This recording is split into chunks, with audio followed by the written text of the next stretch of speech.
people out there. Welcome to another episode of Burgess&son podcast. I am Zay for life, and this is Burgess. We are Burgess&son, like father and son. How you doing today, Mr. Burgess? Pretty good, man. All right. We're gonna kick it right into it today. Okay, I feel like we got a lot to talk about. Okay, a lot to talk about with NFL free agency. March Madness is happening. A lot of stuff in the NFL has been going on outside of free agency. A lot of NBA shits has been going on.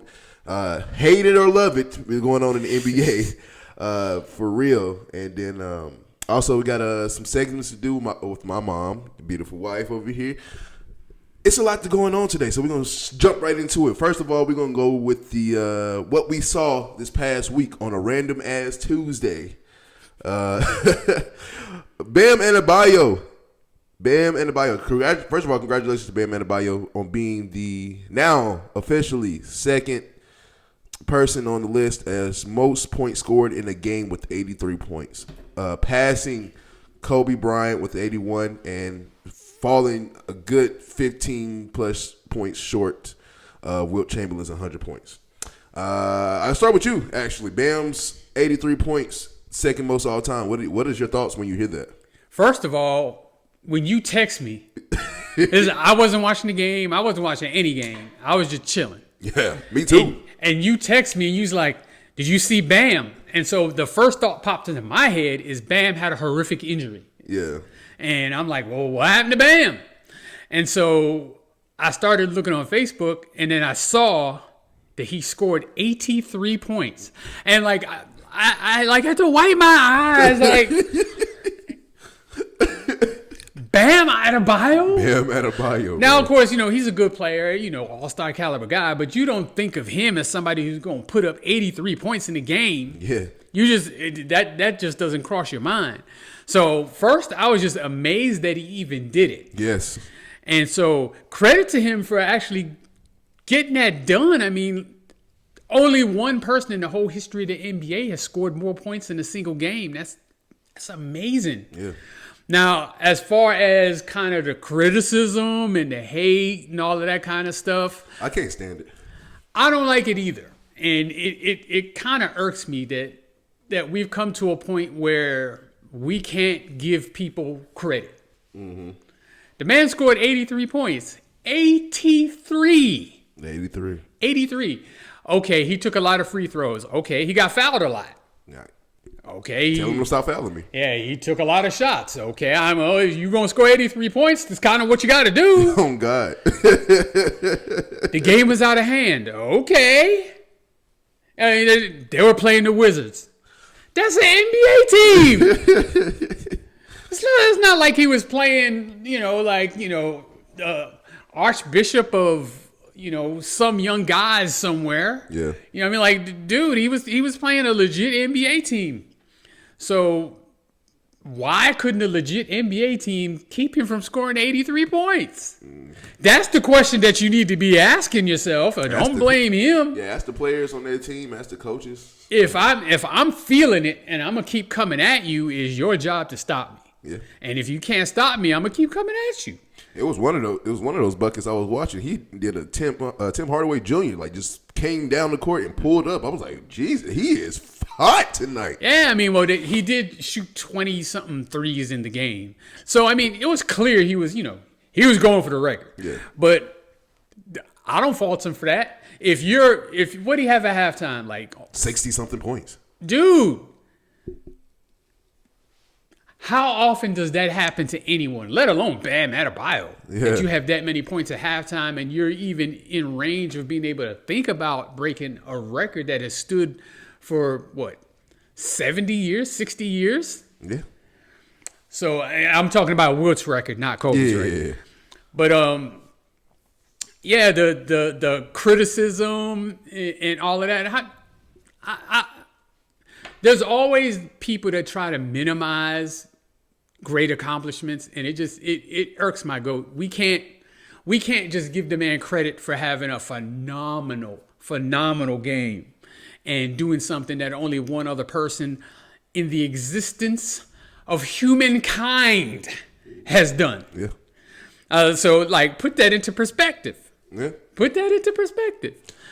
I mean, to be honest, I really hate the criticism only because, to be honest, everybody's only mad because, Kobe.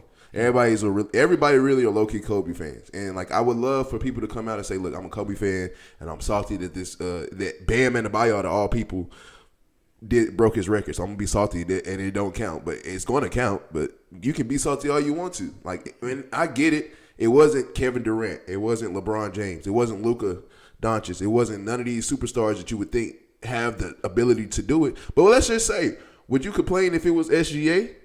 Because I feel like if SGA can score that many points, and you think 46 free throws is a lot, SGA averages about 25 free throws. So you want to see how many free throws he would get if he had 70? You probably look at 70 free throws. Like, dude. So I'm looking at it. I get the hate and I get the criticism of it. I get why, but I don't understand why. Like, why do it anyway? Because, like, just appreciate basketball. Appreciate somebody. And Bam Adebayo ain't no scrub. No, like, far from it. Like, you know what I'm saying? Like, multi-time All-Star, been to the finals twice in his young career. Basically, even though you had the Jimmy Butlers and all these on your team as the star, you still was the great supporting cast of the second All-Star of that team. And so you continuously be that person. I think he's a top caliber NBA guy. Anybody would love Bam Adebayo on their team to help them win the championship. I would. You know what I'm saying? So I think he deserves more credit in that. Now, I'll tell you, like you kind of said to me, what was crazy was a notification popped up on my phone and it said Bam Adebayo has 31 in the first. And I looked, I said, damn. In the first, what, half? Like, no, first quarter. It's like, Jesus.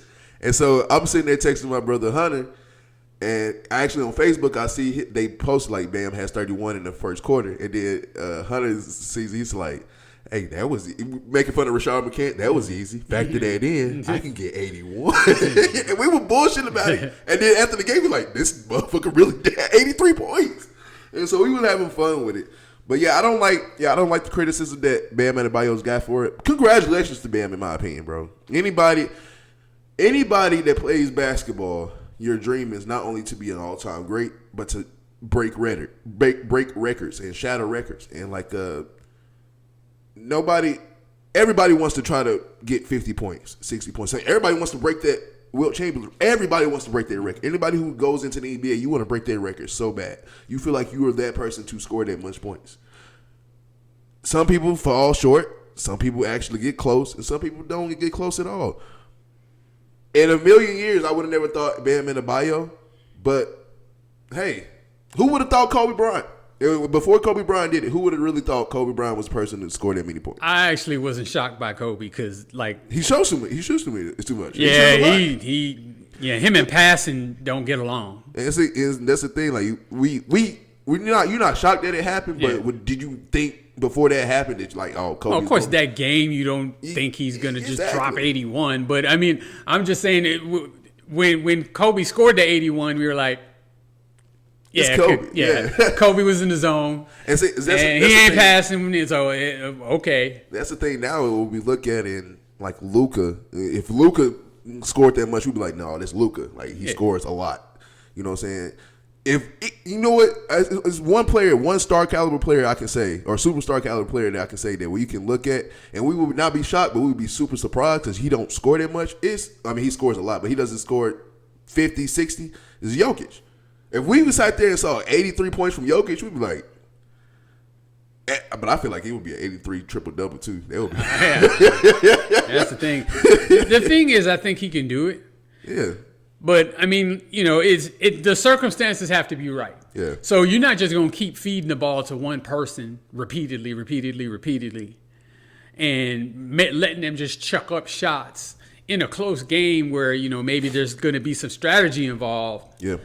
So, I mean, it was a perfect situation for what he was trying to do. But I mean, like, hey, if it was me and I think he had 70 with 9 minutes left, I'm going for it too. Hey, every time I touch the ball, it's a situation. Y'all get the rebound and then give it back to me so I can shoot it again. I'm trying to get. Yeah, I mean, so like, I guess that's my question. So what's the harm done if you are a player that wants to do that? Why is people mad about? Well, they was like you said, they was up at this month, and they shouldn't have took. Okay, then this is the thing. If Bam decided like, oh, I want to break this record, cool. It's on Bam for Bam getting hurt. It's on Bam for like not only getting hurt, but like putting his team in jeopardy of losing that league or whatever it is. It's Bam's fault because he want to do that. But he did it for a reason, and like that was the Wizards' fault. Wizards' fault. Stop blaming Bam. That was the Wizards' fault. Why didn't they start doubling him until the fourth quarter? That's somebody who has nuts. 31. Somebody who has 31 in the first quarter. I'm doubling you the whole Dude. rest of the game. Like, no, you're not about to get off. I'm sending my biggest goon, whoever that is, to rough that dude up so that he'll think twice before he shoots that ball again. And then people, like you said, he did it against the Wizards. Not so much that Kobe did that against the Raptors. At the time, the Raptors was okay. But I mean, in that picture. But that's the thing. It's like, okay, the Raptors didn't give up 81 to everybody. Yeah. That was a special case. Just like the Wizards don't give up 83 to everybody. Again, these are like special cases. Yeah, these are like once in a lifetime type games for these people. I mean, and that type of stuff happens. Yeah. And I just think that we should appreciate it more than we should be criticizing it because I think it's a dumb criticism. Yes, by far a dumb criticism. And I don't like it and I hate it all at once. But I criticize y'all's criticism. Like above. Dumbasses. Congratulations again to Bam Adebayo, man. Congratulations to you, brother. I am super proud and I can't wait to see what happens next. I want to know who's going to be the next person to try to go hit that record. It might not be done for a long time again. How long until somebody did this one? That's a lot of points. That's a lot of points. That is a lot of points. For Kobe as a guard, you would expect that, but from centers, with Wilt and Bam, like, oh my God. Somebody's got to get you the ball. Yeah, that's nuts. That's another conversation. Yeah. All right, moving on to NFL free agency. Okay, NFL period. We miss it, of course. We miss football period. But the thing that gets us closer to football is always free agency. Then it's the combine, and then it's the draft, and like we get inches closer, and then the summer happens where it's baseball and then football. But until then, we have a lot. And when I say a lot, it is a lot going on in the NFL, brother. Okay, first thing I'm gonna say right now: do you feel like Max Crosby low-key got cheated? Did he get cheated? No. I would say the Raiders got cheated. I wouldn't say Max Crosby got cheated. So let's not pretend, Baltimore Ravens. Let's not pretend that after the fact that you agreed to that trade, that Trey Hendrickson fell into your lap and that you knew you could sign him and then not have to give up the picks you were going to have to give up to get Max Crosby. Yeah. If you ask any NFL team, I would do that in a heartbeat. I would take signing Hendrickson and keeping my picks over trading the picks and getting Max Crosby. Yeah. Even though I think Max Crosby is a better player. He is. But the players plus the picks, I'll take Hendrickson. Yeah.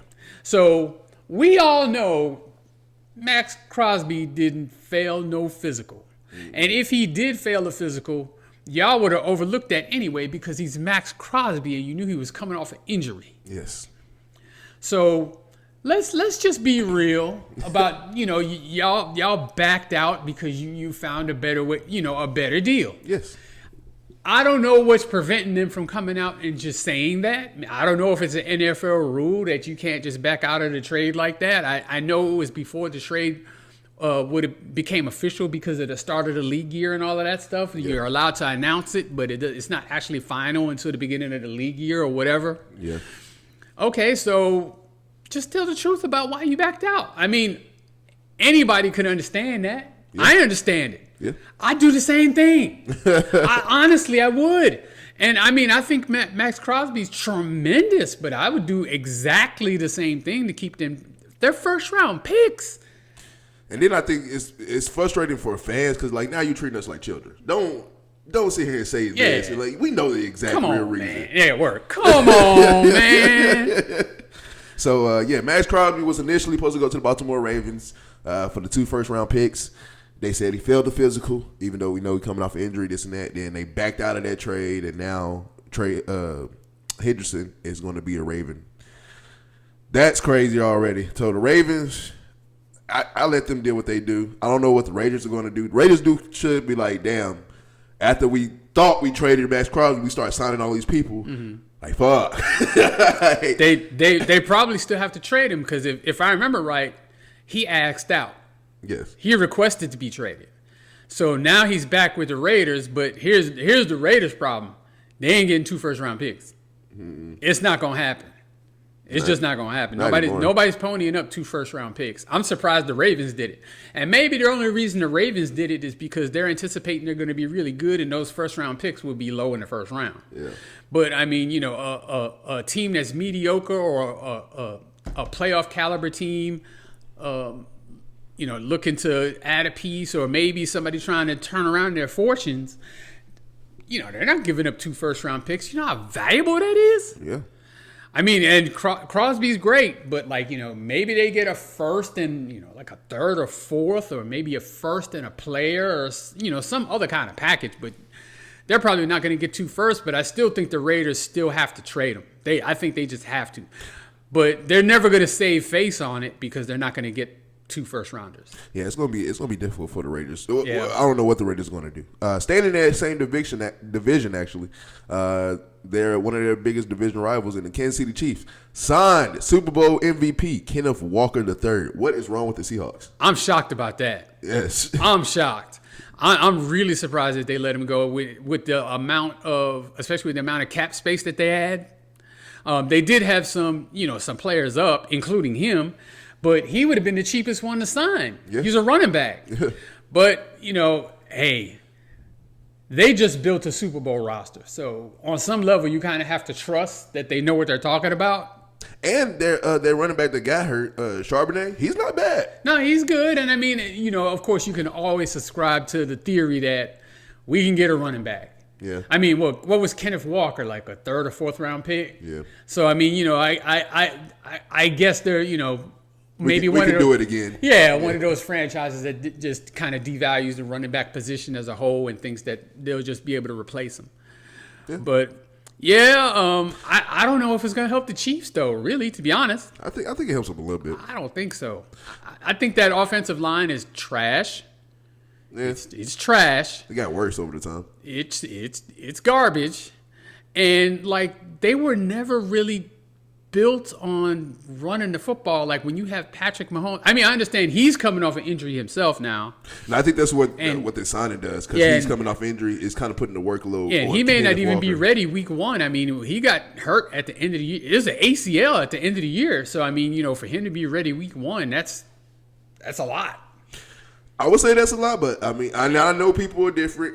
Things are different, but I just saw Jason Tatum come off Achilles injury in 10 months. So okay, I mean, I'll grant you all that, but I don't, even with a healthy Patrick Mahomes, had the injury never happened and you don't have that concern, I don't. It's not a difference making move to me. I think where they really, really, really need help is on the outside, wide receiver, tight end. Even though I know Kelsey's going back, but like Kelsey's not really Kelsey anymore. They're losing. I think they're losing Hollywood Brown. Rashee Rice he didn't do a damn thing, right? But Rashee Rice, he's still got troubles. He's still got trouble. I'm not gonna lie. He would have been off the team. But that's what I'm saying is like, you know, he's got injury trouble. He's got legal trouble. You don't really know where he's gonna be at, you know, as far as, you know, his availability for the season. And his reliability. Who else? You got Xavier Worthy, who, I mean, he's a burner and he's played well, but I mean, he can't stay on the field. You can't count on, right? You can't count on him to be like a number 1 type receiver. Mm-mm. So I'm more concerned about their wide receivers and tight end situation than their running back situation. And then on defense, they traded away their best corner, probably their best player from last year, because Chris Jones, I think he took sort of a step back. So, you know, getting rid of McDuffie, even though, I mean, getting back a nice package of picks is never a bad thing. They always hit on them. And yeah, and Kansas City traditionally has done pretty well with their picks. Mm-hmm. Especially defense side of the ball. But I don't know about Kenneth Walker. We'll see. I almost feel bad for Kenneth Walker, though, because it's like, What more can you do? Yeah. What more can you do to prove yourself to your squad? And they don't even make an offer to resign you. I don't think this is going to happen, but that would be kind of cool. Let's just say the Chiefs have a good season next year, and then they go to the Super Bowl, and Kenneth Walker becomes MVP again. That will be damn. It'd be nuts. It would be nuts. Another signing that I thought caught my eye that I'm thinking is going to help out this team is San Francisco 49ers actually signing Mike Evans. I thought Mike Evans was going to be a Buccaneer for life, if you wanted me to be honest. Me too. I thought he was going to spend his entire career with the Bucs. First 10 seasons, right, with 1,000 yards. He was tied with Jerry Rice. Then the last season, he kind of had injury problems, so that kind of hurt that. But I think Mike Evans is a phenomenal receiver. I think he can bring in. I think he can bring in that big name receiver to where you have to double him. So it kind of opened it up to other receivers. And that's what kind of San Francisco was kind of missing last year. And even missing that, they still went to the playoffs. But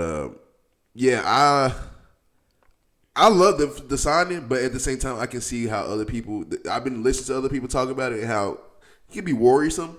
But what's your thoughts about that one? I think it was a good move for San Francisco for the short term. For the long term, maybe not so much. I understand why they did it. Yep. The dude is a Hall of Fame wide receiver. They don't fall out the sky. They don't. And he is a red zone menace. You know, he can find the end zone. He knows where the end zone is. He's a high point type of guy. He's a deep threat. Mm-hmm. Big guy too. Yeah, you just put it in his facility, he's going to catch it. Yeah, he's kind of the total package at wide receiver. The only thing you're concerned about is his age. Yes. And his injuries as of late. Yeah. So on its face, I think it's a good move. But, you know, of course, they're coming off of Ayuk, the disaster that was Brandon Ayuk after they gave him all that money. Mm-hmm. Jawan Jennings, you got to think that this means goodbye for Jawan Jennings. Yeah. Kittle's coming off a big injury, probably not ready week one. Yeah, I don't think he's going to play majority of the season. Yeah, so, you know, McCaffrey's McCaffrey, but you still have to be concerned because of his workload, and now he's starting to get to that age where you do get concerned about running backs kind of hitting the wall. So it'll be interesting to see what happens with them. You know, I've talked to a couple of 49er fans, and it's actually kind of a mixed bag with them. Yeah, same here. But, you know, they didn't give up any draft picks. It was just free agent signing. Yeah. It's just, I mean, I'm not going to say it's just money because you are playing under a salary cap. So, you know, if he's eating up a bunch of your cap, that means that there's some other players that you can't keep on the roster. But is Trent Williams coming back? I think he's signed, yeah. Okay. But, yeah, I don't know if this puts them over the top, to put them in a Super Bowl or anything like that. But I mean, we'll see what else happens. They got Werner coming back next year. They got Bosa coming back next year. We'll see what happens with all of that. I still think they got a really talented team, and they clearly have a really good coach. Yeah, they coach. Anytime that you have a healthy 49ers team, I never count out Shanahan. Never. And so I think Mike Evans actually helped them. And like you said, it's going to be something we just have to see. If they can stay healthy, they're a top team, a top threat. If. It's a big if, too. If. Capital IF. It's a big if. One more free agent signing that I thought that was kind of crazy. Kyler Murray going to the Vikings. I didn't see that coming. Do you think Kyler Murray can probably have that revamped year with the Vikings? Yeah, I do. I mean, I think he's talented. People, make light of the fact that he's a shorter quarterback. But he doesn't get passes batted down nearly as much as people think. There are other quarterbacks who get their passes knocked down way more than he does. And they're taller than him. Yes. Well, hell, I'm taller than him. I just had to jump in on it. But in any case, he's a really talented player. I think the concern is how serious is he about playing football? Yeah. It's they're talking about his gaming and his attention to detail and that type of thing. There's been other players in the NFL who've been like super talented and then, kind of fell off where something bad happened and went to a new team and it woke them up. Mm-hmm. And different circumstance, but almost similar type of player, Michael Vick. Yeah. When he was with Atlanta, he admitted he didn't really watch film. He just kind of played by the seat of his pants, and he was spectacular even doing that. But then after he, got caught up with the dogfighting thing and got out of prison and went to Philly, and he started actually, studying film, he became like an MVP caliber quarterback and came second in the MVP one year to Tom Brady. Yeah. So I love Michael Vick in Philly too. Yeah, Michael Vick in Philly was serious business, man. The first couple of years when he got there after they got rid of McNabb. But and then just going through it, just look at the quarterbacks that came through Minnesota these past years, from Sam Darnold, who everybody wrote off a long time ago. He came to Minnesota, had a good season, went to the Seahawks, won a Super Bowl. Yep. Who was the other one before? There was another one that came through, and it was actually pretty good for him too. But still, he puts in that coach. That's why I love Kirk Cousins. It was Kirk Cousins. Well, it was somebody else. You're talking about after Cousins? Yeah. I know. It was Sam Darnold after Cousins. I know Sam Darnold. It was another quarterback they had too. There was a backup. You talking about Josh Dobbs? No, I gotta go look at it. Okay. But anyway. I think I love that coach in Minnesota, and I think he's able to put together a good scheme, and you just need a good quarterback. But I think also this kind of speaks volume. Do you really trust J.J. McCarthy? Well, I mean, based on what you've seen, would you? Not really. No. But I can't really judge because he was hurt for like 5 or 6 games.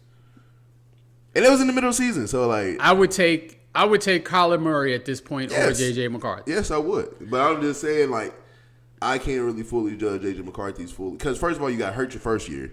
Second year, you come in. You played a good first game. Second game, you had a good second game. And then you got hurt. So I can't judge that much on it. But, yeah, do you trust J.J. McCarthy? Is my question. No. I don't know.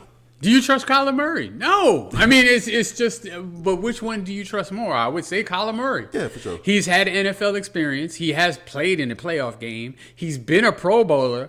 We see that he can play. It's just a question of, can he get his head in the game? Yeah. That's the only thing. That's really the only thing. Before we move on, a few key more signings is DJ Moore to the Bills. That's a crazy one. Well, that was a trade. That was a trade. Okay.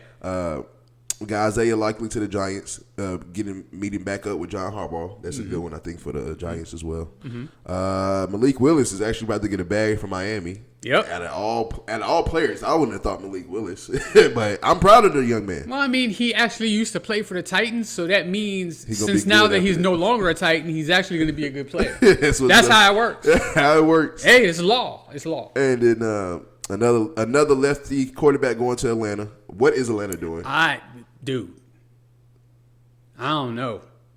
That GM hanging out in Magic City or something. His mind ain't clear.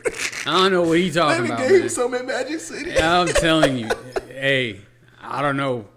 Cinnamon convinced him to do something. Not Cinnamon. Look, I don't know. Now, I have no clue what their plan is. Their plan was to the owner said he wants to win the championship soon before any.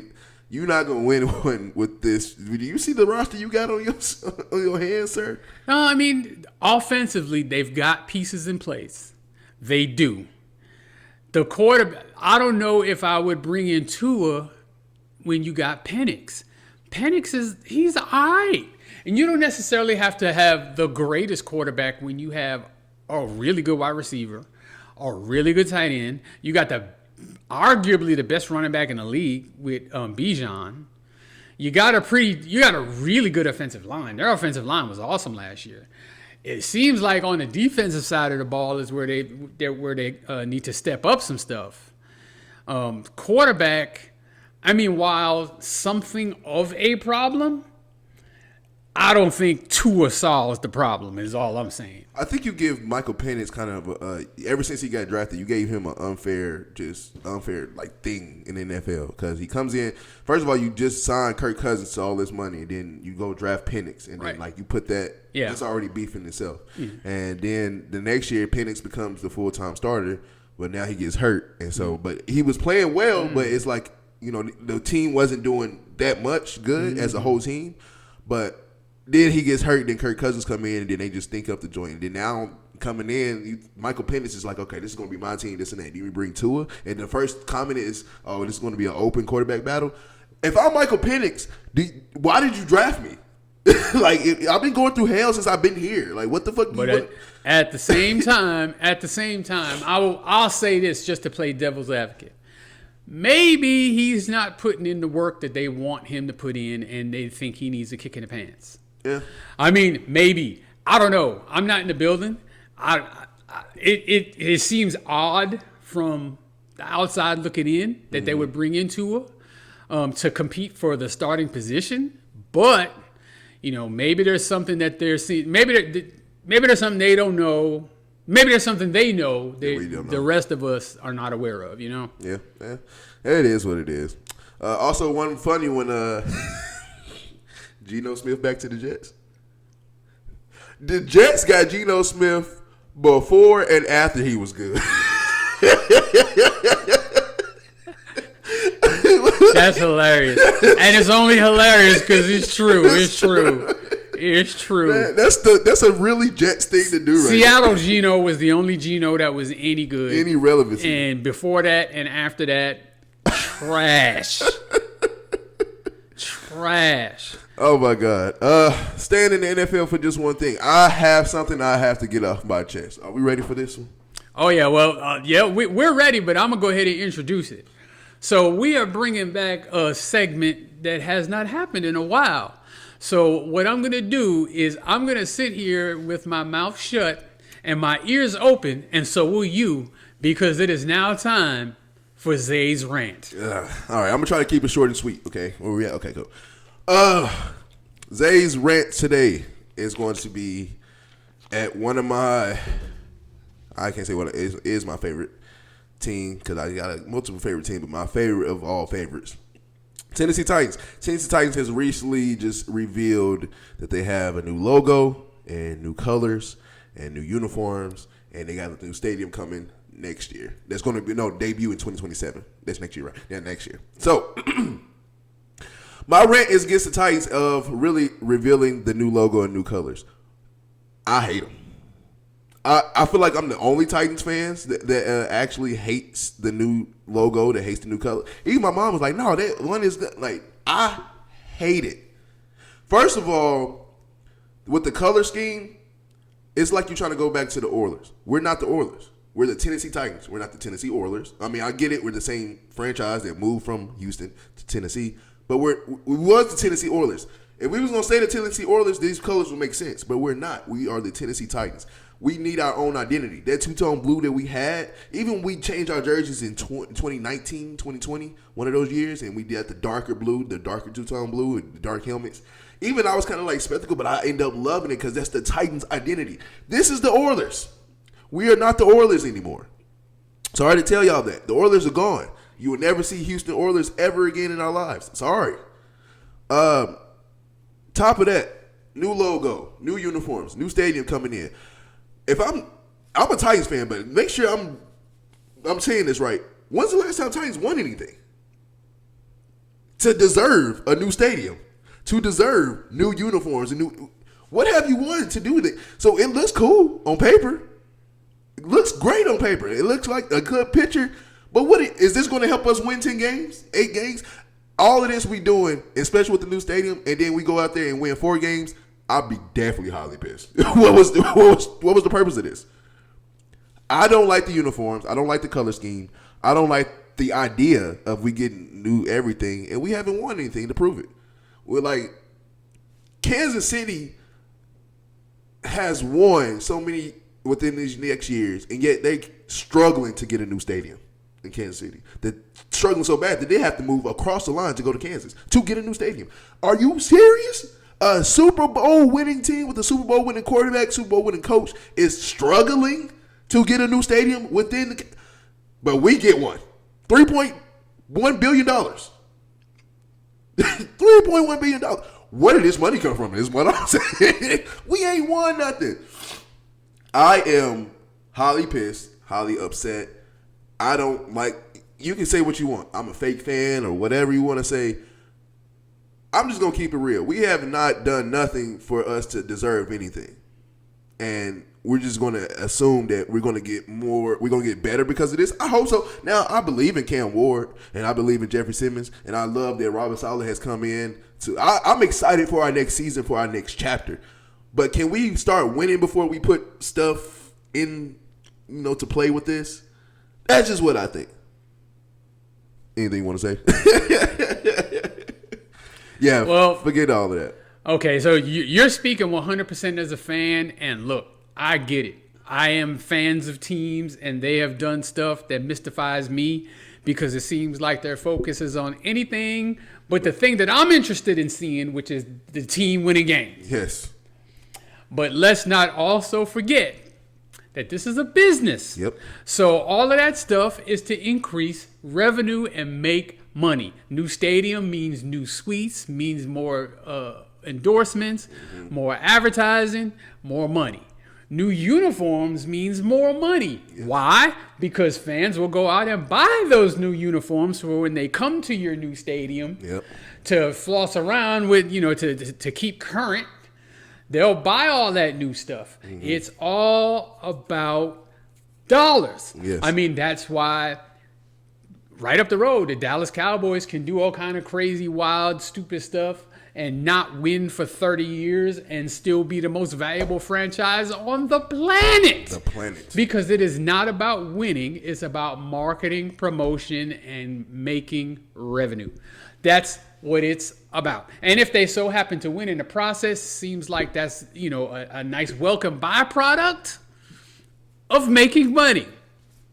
That's all I'll say about that. I'm not disappointed, but I'm disappointed, if that makes sense. Because I just want to win. And years ago when we had the perfect coach and the perfect team and we was winning, it's like that's the time we could have used do new uniforms or do a new stadium. But you wait till we get trash. I like you said, I'm speaking as a fan, which I am. And I just want to win games. I just want to actually be able to say that my team is relevant versus, my team is relevant right now because of new uniforms and a new stadium. That's the only reason that we're getting talked about. And a high draft pick. And a high draft pick. Again. All right. Oh. Okay, what we got today? We got one of the segments that we're going to move on with is, I'm going to let you explain this one actually, Mr. Key. All right, so this is another Quizzing Zay. This is a Quizzing Zay. Awesome. Because he knows almost nothing about sports, and I know so very, very much. So I'm going to be quizzing Zay on the franchises with the most championships. Okay. The most championships. So the first one should be super easy, Zay. Mm-hmm. Which NBA franchise has the most championships? I know, and I really want you to say it just so you can say that team out your mouth. Oh, I mean, look, it's a fact, so it doesn't hurt my feelings. Facts never hurt me. But you already know, Boston Celtics, baby. Yep. And a follow-up question, who's number 2? Actually, as I got some Knicks shorts on, too. Yeah. But the Lakers. All right. For a super bonus question, would you happen to know who's third?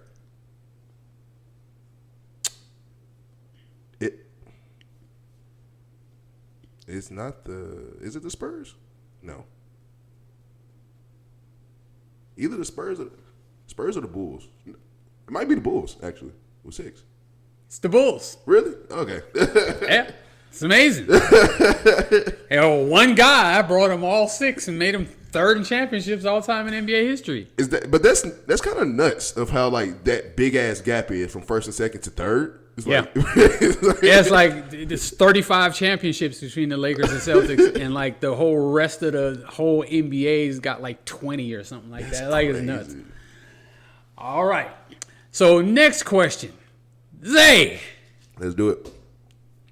We all know in baseball, this is another easy one, especially since we're both Yankee fans. Mm-hmm. We know that the Yankees have the most World Series championships. Yes. Okay, so the question becomes, Zay,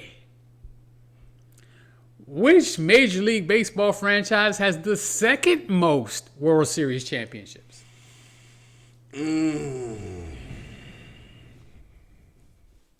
Got a couple of guesses. I'm gonna guess, but I'm gonna guess first with what the Yankees rival, the Red Sox.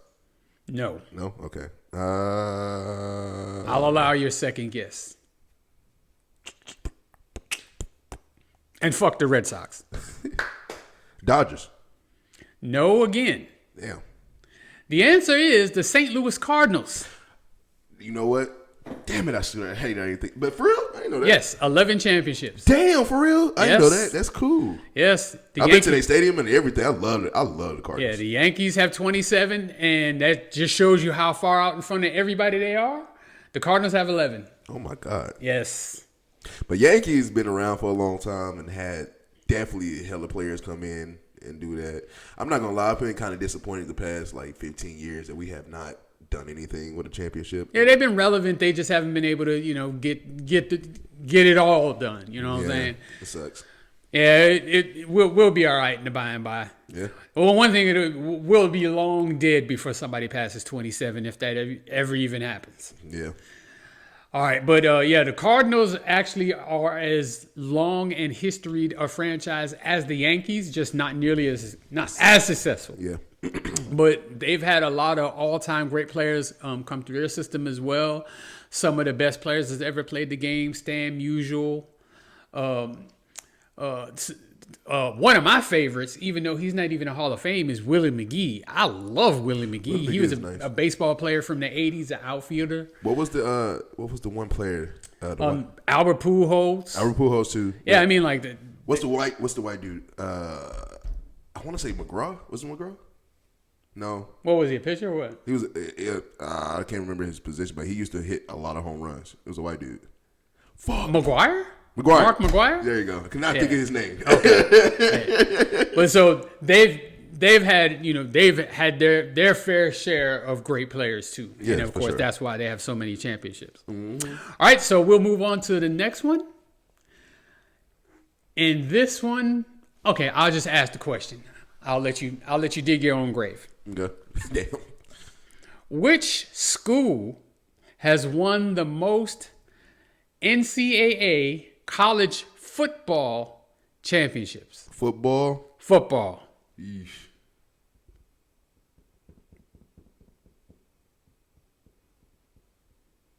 Notre Dame? Nope. I want to say Miami, but it's not Miami. It's definitely not Miami. They just look cool doing it. But damn, I'm trying to go through. Alabama. No, it's not Alabama. You're never going to guess it. So Alabama has won the most in the modern era. Okay. In the modern, I guess the modern era is like, I don't know, 1950s on up. Yeah. They have won 16 championships. Damn.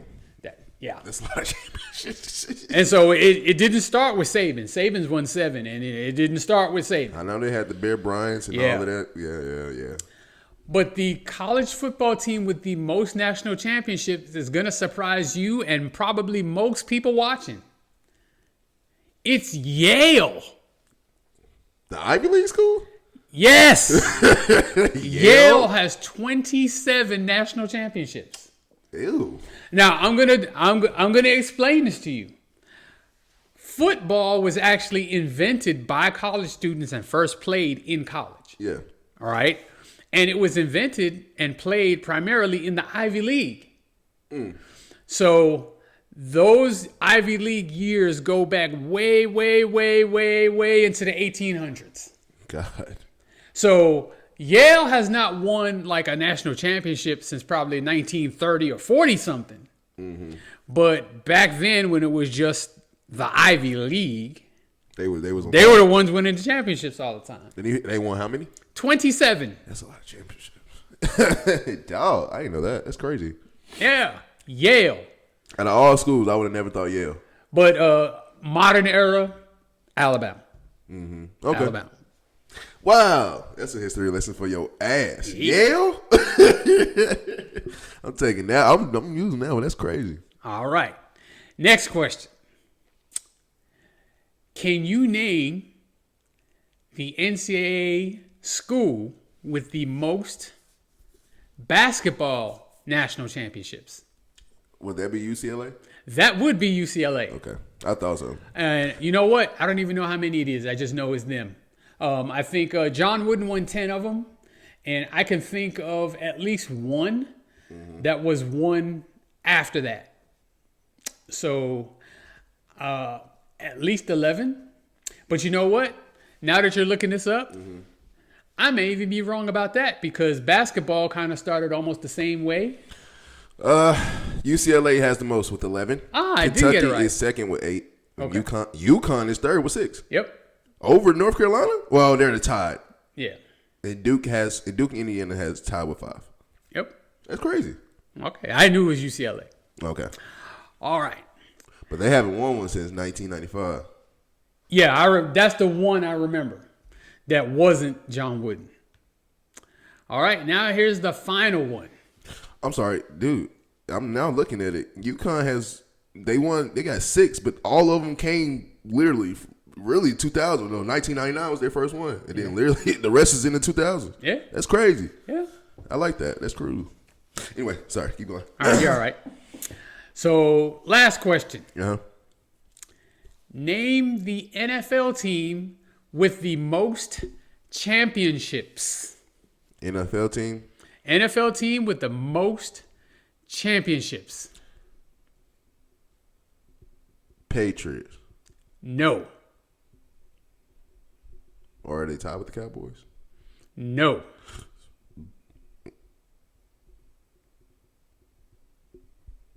Are you sure? Yes. That's the only one I know is Patriots or Steelers. No. Neither one of them. Who got the most? All right. So pay attention to my words. The NFL team with the most championships. You want to take another stab at it? Nah, okay, I don't know the history of the champions from back then. All right, I got you. The NFL team with the most championships is the Green Bay Packers. Green Bay? They won 9 NFL championships before the Super Bowl. And they have won 4 Super Bowls. Damn. So they have won a total of 13. Yeah, they don't count the before the Super Bowl. People act like football didn't exist before they started playing Super Bowls. So, okay. That's one of the reasons why the Vince Lombardi Trophy is named the Vince Lombardi Trophy. Is because he was winning them championships back to back to back to back to back. He only won 2 Super Bowls. He won a whole bunch of championships before they started playing Super Bowls. Mm-hmm. So the Super Bowl, I think the first one was in like 1966 or 1967. Mm-hmm. And they had been playing pro football since the 20s or 30s. Really? Mm-hmm. And then, I'm trying to see a second.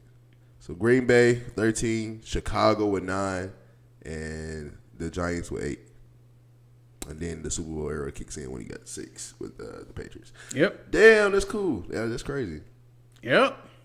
Go in before the times. That's crazy. As I was talking mess with your cousin, Boom Boom. Yeah. And you know he's a big Bears fan. Yeah. It was actually me, Boom Boom, and Monty. Shout out to all y'all out there. Yeah, and of course, Monty, big Steelers fan. And we were clowning him because the Bears only have won 1 Super Bowl. Mm-hmm. And he pulled that 8 championships out of his ass. And, me and Monty was like, come on, man. You can't even talk about them prehistoric championships. But hey, they are championships. He pulled it out of his ass. Out of his ass. I'm like, dude, if it didn't happen, if you didn't witness it, man, you can't even claim it. That's the kind of crap we were trying to talk to. Yeah. But, it's like, oh, well, the Steelers got 5 Super Bowls. Oh, the Redskins got 3. Bears only got 1. What's up with y'all? We got 8 championships. Oh, 8 what? Yeah, he was right. he took that. Oh, yeah, you gonna look that up, ain't you? Yeah. I mean, he's talking about leather helmet championships. That's what he's talking about. I mean, of course, that's the Green Bay's ones too, but yeah. Mm-hmm. Yeah, it's interesting because people remember some of the players from those long ago eras, but they don't. It's like they don't acknowledge those championships. Yeah, the Super Bowl. I guess the Super Bowl. That's when people started counting the bill. Yeah, and then just like everybody do, like we were talking about earlier, everybody try to do it with the 100-point game. Well, I didn't see it, so it don't count. Yeah. What? Okay. I mean, the thing is, it wasn't televised. It wasn't taped. Yeah. Nothing. Yeah. The only evidence we got of it is Wilt holding the sign up to Zay 100. And the box score that they got. Other than that, yeah. Going back to the other one, I just saw this crazy thing. UCLA won 7 consecutive championships. Yes. That is insane. When John Wooden was there, he had Bill Walton and Kareem back to back. Oh my God! So I think that was 6. I think it was. I know Kareem won 3 in a row. I think Bill Walton was after Kareem. Bill Walton was definitely after Kareem. Yeah. And I think Bill Walton, he played 3 years, but I think he got 2. He got beaten in one of them. Okay. And I think they were, before Kareem got there, they were already the national championships. Mm-hmm. So I think it ran before Kareem, through Kareem, into Bill Walton. Okay. With them 7 in a row. That's cool. Awesome. Yeah. Any more questions? I know, that's it, dude. That's it. All right. Y'all sit tight as we go transition and go get. I gotta go find this old lady somewhere so we can have our segments with my mom, your beautiful wife. But dude, I am still caught up on the 7 consecutive championships, dude. That is insane. That's a lot of championships. But yeah, y'all sit tight and we'll be right back. Next segment for today. If you are living under the rock, y'all should know that we do actually all stay in Austin, Texas. First of all, shout out to the lovely guest of honor right now, to my mother, lovely wife, Miss Tonya Burgess. How you doing today, Miss Burgess? I am doing excellent. Yeah. How are you? I'm good. You ready for your first appearance on the Burgess&son podcast? I guess. All right. So, if, like I said a second ago, if y'all been living under the rock, we actually all live in the great state of Texas, closer to the Austin area, and this is the break time for the South by Southwest. Okay, South by Southwest has been going on for the past 2 weekends, and I actually had the pleasure of going to a party yesterday, a Freaknik party yesterday. Of course, it's not the original Freaknik. I think that can't be taught ever again. That can't be redone. There's a lot of stuff in life that just can't be redone. So I guess my question to both of you guys, since both of you guys lived in that time, especially to my mom, I want to know about Freaknik. I need to know what was the plan on Freaknik. What was it? Because when I went, all they doing was playing old school music. So we playing the Tootsie Roll, we playing Uncle Luke. You know what I'm saying? So I didn't get the feel. I want to know how the feeling was back then for the Freaknik. Oof. I think it actually was clean fun. Clean freaky fun. I'm gonna say clean freaky fun. Clean freaky fun is crazy. Yeah. I ain't gonna say clean like there was any cussing or drugs or anything like that. I'm saying the fact that it wasn't like dangerous. It was dangerously fun, but it wasn't like dangerous. Everybody from all over, it didn't matter, from Mississippi all the way to New York, all the way from California, came to that one spot. A lot of HBCUs came by like droves and buses just to experience Freaknik. I had At that time, I was still wearing a skirt. And I was even there in a skirt. So, yes. Sanctified. Sanctified. I guess because you grew up, we already know granddad, pastor, policeman and pastor, so you grew up in the church. Yeah. So, yeah, definitely there with a skirt is crazy. Yeah.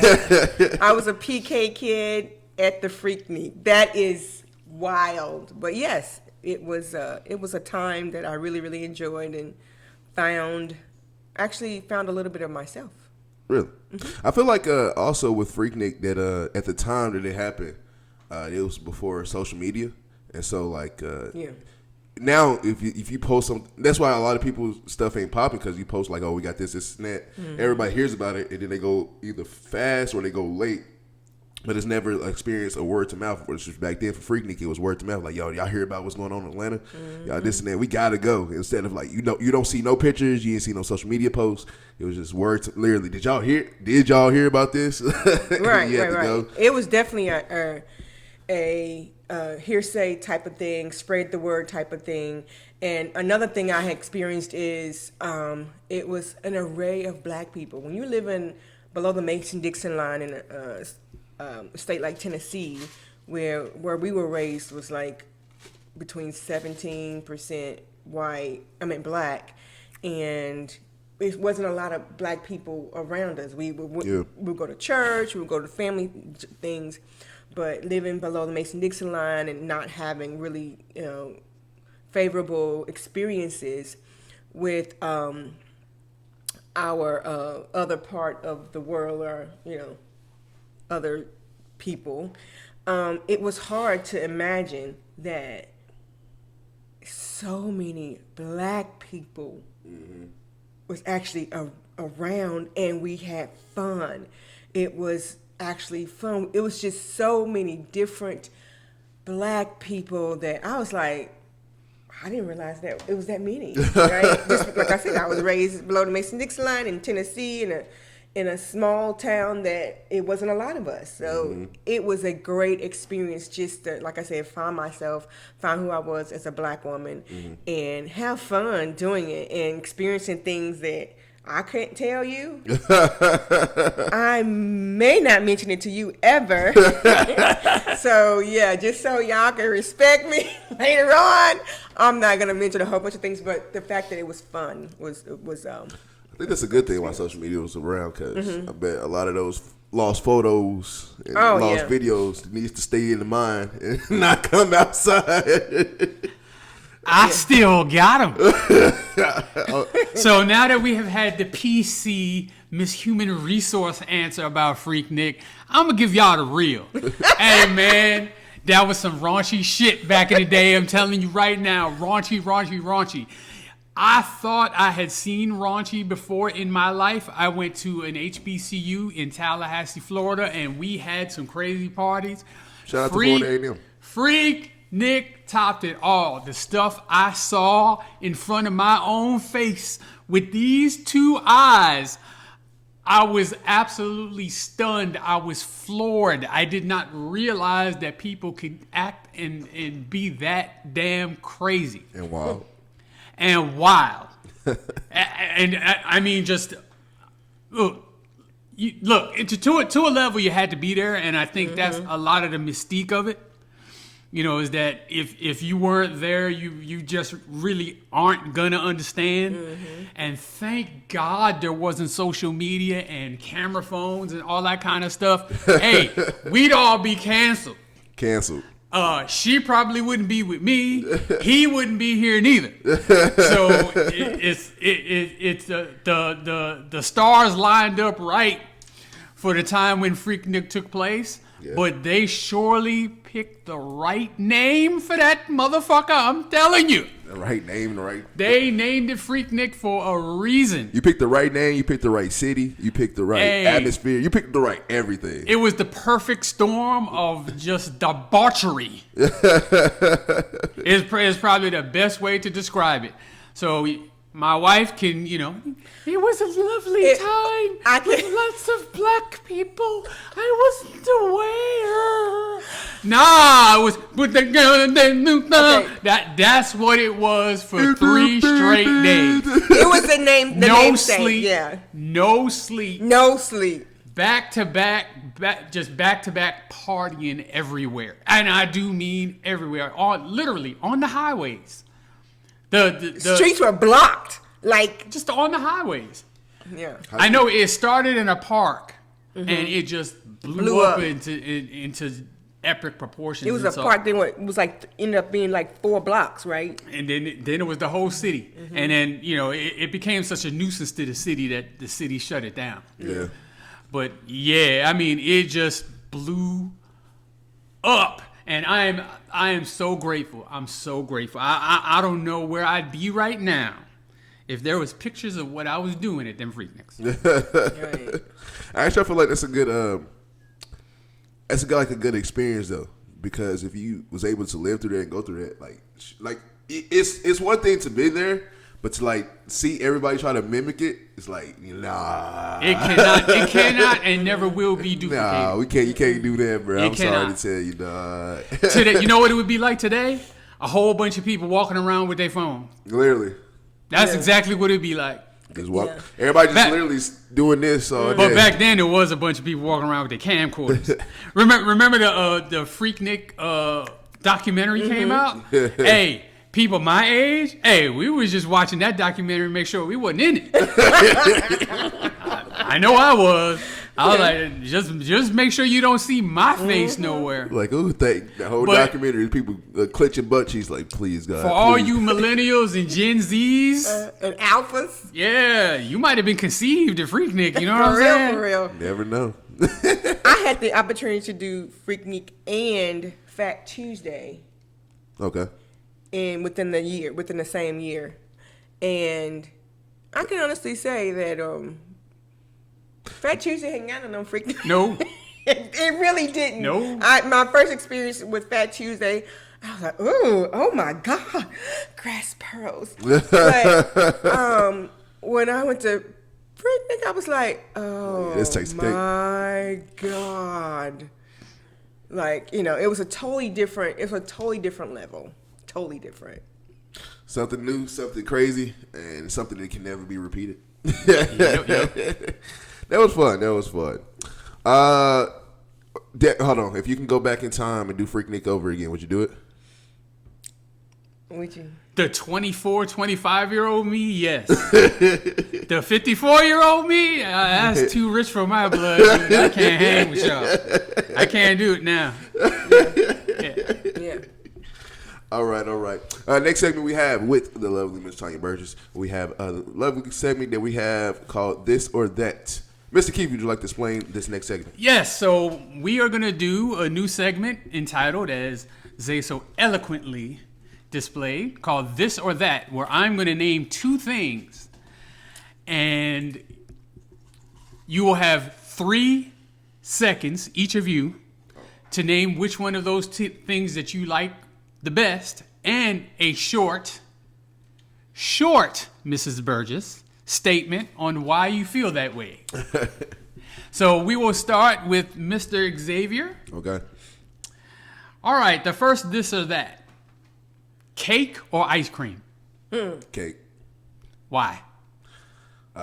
Cake because really strawberry cake is always my favorite, or any type of cakes. I can definitely do any type of cakes, but yeah, ice cream, too cold.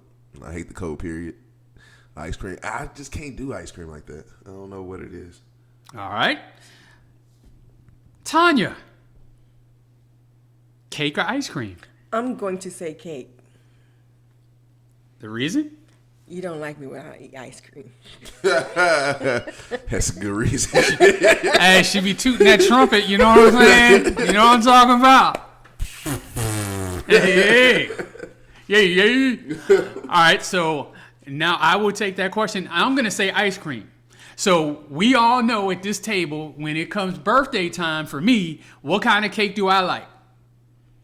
Ice cream cake. That's because cake is not good enough on its own. I got to have ice cream with it. So if I have to have ice cream in the cake, then I like ice cream more than cake. So ice cream.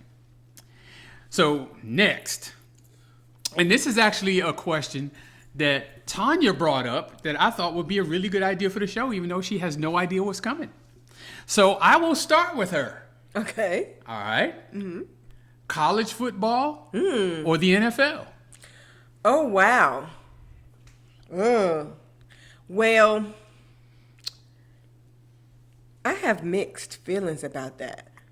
Got to pick one. 3 seconds. 1, 2. I'm going to say college. Why? I think, actually, before NIL, college athletes just were more hard at it to me. It's like they had another goal. Yeah. And that goal is to be at it professionally. Yeah. And so I think they gave us a bigger show. Yeah. Bigger competition. Yeah. Everybody's trying to go for the same job. Everybody trying to go for that same job. You got to be the best. And so therefore we get the best. Yep. All right. Zay, same question. I'm going to say NFL. Only reason I say you gave good reasons for college. Everybody's trying to go for that same job, but I feel like in the NFL, everybody who's got that job, you're trying to keep that job. So everybody is in the NFL is the best of the best, and so you're everything that you do, you're competing against the best of the best every single day in the NFL. And then with college, I just really hate the way the ranking system is with college. Conference play, strength of schedule, you try to put that all into that just seems so much unfair to me. Because everybody's going for that same job in college, and I don't get that job because I didn't go to Alabama, or I didn't, this and that. I maybe went to Alabama A&T, but I didn't go to University of Alabama. So the person at Alabama gets looked over more and or looked at more and ranked higher because even though they lost 4 games and I'm undefeated, but because they're Alabama, they get that. I don't like that. So I like NFL better. All right, I'll take the same question. College or NFL? Slight, very slight, very, very slight edge, college. Yep. Okay, and what I love about it is it seems to mean more to college fans, the outcomes, the rivalries, all of that. There's anything close to in the NFL to Michigan, Ohio State. Yeah, for sure. Ain't nothing close to that. Mm-hmm. And the whole, we live in a college town. Yep. Mm-hmm. And probably the biggest college town. Yep. And, we see every year how the city goes mad for the Texas Longhorns. Hook 'em. And it just the response is overwhelming. The pregame, the trash talking, all of that kind of stuff. It's kicked up to another level in college. Yeah. Now I do love the NFL, but that's kind of why I like college just a tad more. Do you think that would die down because of the NIL deal later on, though? Like the rivalries and the smack talk? I don't think so because the fans have their loyalties tied to the school. Yeah. So even though the players don't have necessarily their loyalty tied to the school, the fans do. I don't think that's ever going to change. Okay. The fans really make it. Yeah, pretty much. All right. So the next question. Xavier, Christmas or Thanksgiving? Thanksgiving. Man, that was quick. Why? Thanksgiving is my favorite holiday. First of all, Thanksgiving is like a week after my birthday all the time. So I got birthday and then I got Thanksgiving. Love it. I'm fat, if you can't tell. I have a big back. I love food. So Thanksgiving, I look forward to every single year. Thanksgiving. Now, I will say this: I can play Christmas music all year round. I love Christmas music. I don't really like Christmas the holiday. I just like Thanksgiving the holiday. But I do love some Christmas music. But yeah, Thanksgiving all day. All right, Tonya, Christmas or Thanksgiving? Christmas. All right. Christmas is, like the son says, the most wonderful time of the year. Yeah. And I like decorating. I like Christmas colors, especially the last, I'm gonna say I guess it's been the last 5 to 7 years that we have forgoed presents and have planned family experiences. So even with that last 5 to 7 years that we've done that, it makes Christmas feel a whole lot more like family oriented. You're getting closer to people. You're not worrying about physical things, monetary things. It's all about spending time together, all about making memories. And because, PlayStations can break and people get mad and drop it and throw it out the window, but those memories are always forever. So making those memories, being able to just come together when you can't, and it's pretty much, acknowledged around the world. Yeah, and I ain't gonna lie, I do like, especially when we was younger, I used to miss all the time when Christmas was coming around, and then we used to build the little cities in the house, and then have a train going. Yeah, that was pretty cool. Those memories. Yeah, that's why I knew Christmas was coming. Somebody gonna get a present. All right, I will break the tie. Christmas or Thanksgiving? Thanksgiving. And that's because they're two favorite things. Two of my very favorite things happen in abundance on Thanksgiving. The first is football. We're talking about from 10 o'clock in the morning to like 10 at night. There's football on. Yep. And they're all big time relevant games.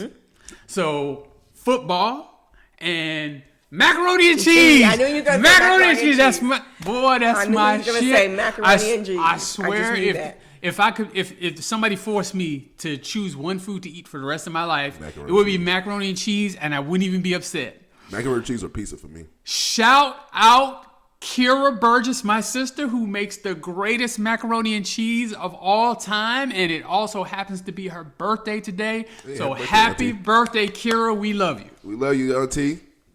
All right, so the next question is, Zay, you just kind of don't qualify for this one, so you just sit over there and be quiet. The next question for Tonya. Kids or grandkids? Ooh, grands. Grands all day. Don't you need kids to have grandkids? Let her answer. Grands all day. I think kids are have to, and grands is not, and you can just do everything you didn't get to do when you had kids. You can do with the grandkids, and then you can just do all the things you want to do, spoil them, and then send them home for them to be brats. Yeah. All right, so I will answer the same question. Kids or grandkids? It's unanimous. Grandkids, baby. Grandkids. That's right, baby. Hey, you get to either go over there or they come over here. We control how much time we spend with them. We're not responsible for their day-to-day maintenance. We don't got to worry about whether they got school in the morning and what size clothes they wear and all that other kind of crap. We have our fun with them. When we're done with them, back to their parents. Yeah. And relax time after. So, we get to deal with them up until the point when they get on our nerves. And when they get on our nerves, we get rid of them. I ain't gonna say it quite like that, but okay. Hey, look, I am the truth dealer in this I'm month. the HR person. Yeah, okay. I will say, though, with having kids, I feel like that's the perfect experience, though, because you can't, give them away when they're on your nerves. You got to sit there with them. And so, but the learning curves you get as a parent has been really, to be honest, phenomenal for me. Now, I think having grandkids later on, I'm going to be feel that much later on. Yeah, you're going please much later on. You're going to see that same reaction that you guys have with it. But having 20 kids, years.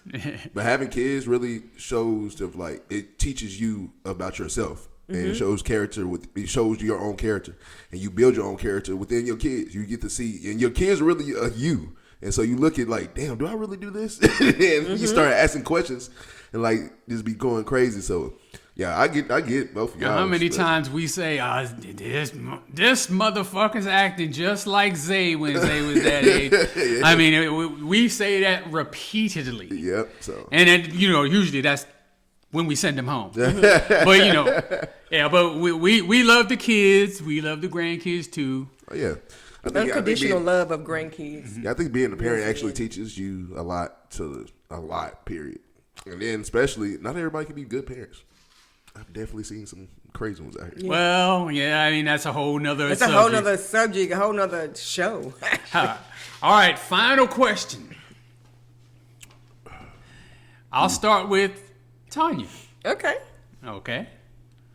Ocean or a swimming pool? Ooh. I'm going to say ocean. Reason? Ocean is more natural. I can, even though a pool is more controlled, for a person who is still have her issues with water, I'm gonna say ocean just because it's natural, it's fresh. You can smell. Actually how earth is. You can smell earth. You can smell the naturalness of it.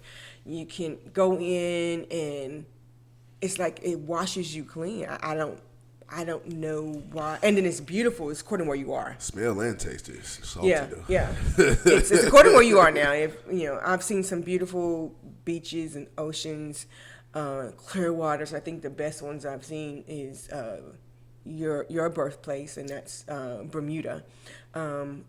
When you're flying over, and we're like high in the sky, you can still see how clear the waters. You can see the bottom of the oceans. So it's just beautiful. Pools, okay, yeah, they man-made, whatever, but the ocean is naturally made. The colors, there's no color added. It's just natural. Mm-hmm. All right, Zay, ocean or swimming pool? Definitely. I know how to swim, so I definitely know that swimming pools are cool. But yeah, I still pick oceans as well because oceans have different bodies of water, and so you can either go to, shout out to Charles Barkley, go to Galveston and see dirty ass water, or you can go to like San Padres and see clear water. And so it's all cool. Like you said, it's part of Earth. You feel connected with the Earth when you're in the ocean. You feel it, smell it, taste it. You can feel it like just taking over you. That's why they say a lot of times being barefooted in the grass is great for you because you can feel connected it's called earthing. Yeah, you feel connected to the earth. But yeah, swimming pools, of course, they're fun. I love them. I love going to water parks and all of this. But yeah, ocean for sure. All right. So I'll take that question, and this should be a shock to nobody. Oceans Clean or sweep. Swimming pools? It is clearly ocean. Clean sweep. I was born and grew up part of my childhood on the island of Bermuda. So I was surrounded by that natural beauty. In Bermuda, beautiful. You can never be more than 900 yards away from the ocean. No matter where you are on the island, you're right there. Yeah. So it was always part of the aesthetics for me. And even though, I live here now, but when I go back, like, it still blows my mind how beautiful it is. And one of my favorite things to do is always to go to the beach, even though there are things about the beach that annoy me, like the sand and that kind of thing. But sand gets everywhere. The beauty of the ocean is never going to be surpassed. There is no pool in the world that can surpass the beauty of the ocean, period. Agreed. Nice. Agreed. Clean sweep with the ocean. That's how you end it. That's how we end it. That was good. That was a good one. Thank you for joining us, Miss Tonya Burgess. Welcome. And thank you guys for watching Burgess&son podcast. We'll be back next week with another episode. Till next time, I'm Burgess, and I'm Burgess. I'm Zay for life, and that's Burgess over there. And this is Miss Burgess right here. We'll catch y'all next time.